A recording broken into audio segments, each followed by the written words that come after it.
you know what?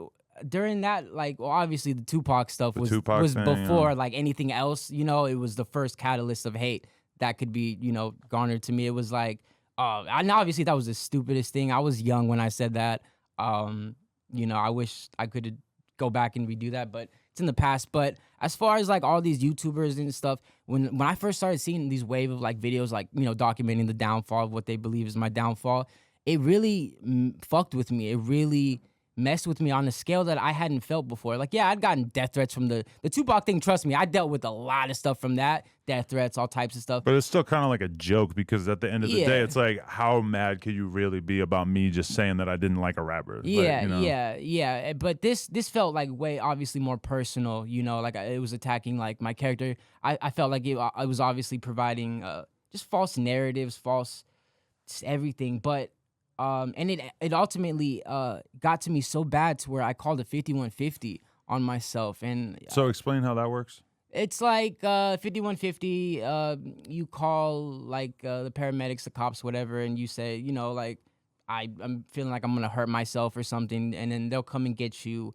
and put you in a hospital for 3 days, monitored, sometimes longer. But my deal was that they would release me in 3 days if I went straight to rehab. Okay. And I went straight to rehab after that, and that's when things finally, like, it was my 4th time in rehab, but that's when things finally like started to go in a more positive direction for me. So when you go to rehab, how long were you going for? It was, you know, it was the detox part. It's not the full rehab. I did a couple weeks of the rehab. I'll get into it. Like, I went to this detox in was it like Huntington Beach, right?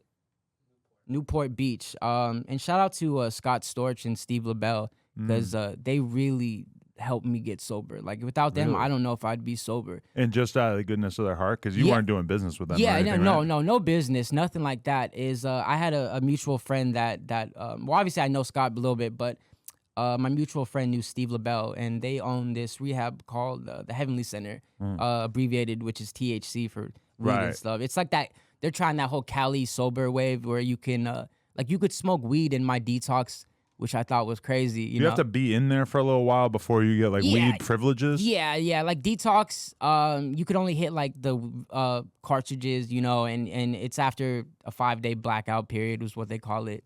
Yeah, and they had sent me to that. I spent, I believe, 30 or 31 days, which is a long time for detox. And then I left and went to 2 weeks of their program, but I'd left. But I've maintained good. Like, everybody thought that me leaving the rehab early was like a sure case that I was gonna fail again.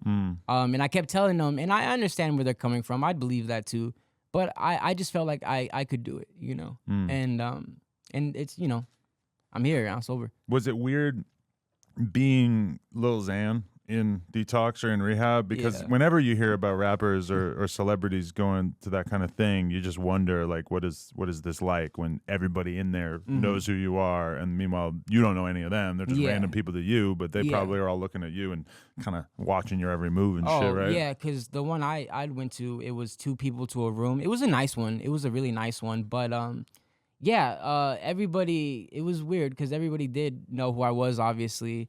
They were nice. No, I didn't have to deal with any weird people or anything. But it did take away from kind of the getting away from everything, you know, because obviously you go there to escape. It did diminish that a little bit, but yeah, it was just more of a weird, you know, thing. I'm so used to, like, to everywhere I go, I will get recognized by like 1 or 2 people, so I'm just pretty used to it. Yeah, that's got to be a weird part about being you, is that you still just kind of can't escape that, right? Yeah, You're so recognizable. Yeah, it's funny because even, I don't know, how many years I've been doing this.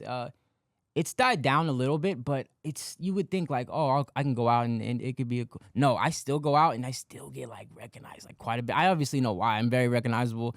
But I would have thought it would have died down a little bit during like the hiatus and all that. But if it kind of stayed like a level, you know, of people coming up and asking for pictures. But I guess that's kind of my whole life, you know. Yeah, you gotta get used to it at a certain point. It just sucks when it is like it's a a curse and a thing. gift, bro. Yeah. And a lot of times it's more of a curse, you know.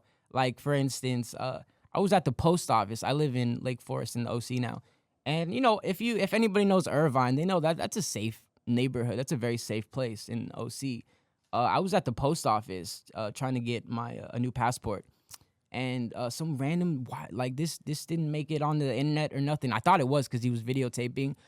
This random white guy just gets out of his car and tries to fight me, bro, and is like, "Are you Lil Xan?" I'm like, "What?" Like, I'm not saying anything, and he's like, "You're bad for the youth. You're bad for." Like, you could tell he didn't know anything about me because these are like weird insults. Like, I was like, "What?" And then he was like, "I'm gonna kill you," and he's like my height, so I'm not really tripping that much. And I'm just like, "What is your problem, dude?" And he gets back in his car and he's like, "I'm gonna follow you. I'm gonna kill you." You know, that doesn't happen very often, but it happens enough to where I'm like, "What the heck is going on?" Did he actually follow you? No, he Oh. didn't. But I was just like, man, what is this guy's issue? You know, like, Well, you're like a magnet for people with mental health issues. yeah, I like that. You know? Yeah, right. They're like, I feel the vibe, man. Wow. You Or know? just clout chasing ass people in But general. no, the big part about that is he was videotaping, so I was sure it was like, oh, this is gonna be. I don't know what he's planning on with this footage. I don't know what it's gonna do, but I was for sure that was gonna be like some viral stuff. Did you see it online at all? No, it didn't end up anyway. I think it was because he started calling me some racial slurs, and I think he didn't want that video out because, yeah, he screwed himself. Maybe over. he was just so fried that he couldn't even figure out how to like upload it to TikTok or how to like get it to TMZ or whatever. Yeah, maybe it'll still be there one day. You might see it. All right, so you see it. We just hit 500K. You know what that means? That means you gotta subscribe and get us to 600K because we are dangerously close to 666K. Let's go.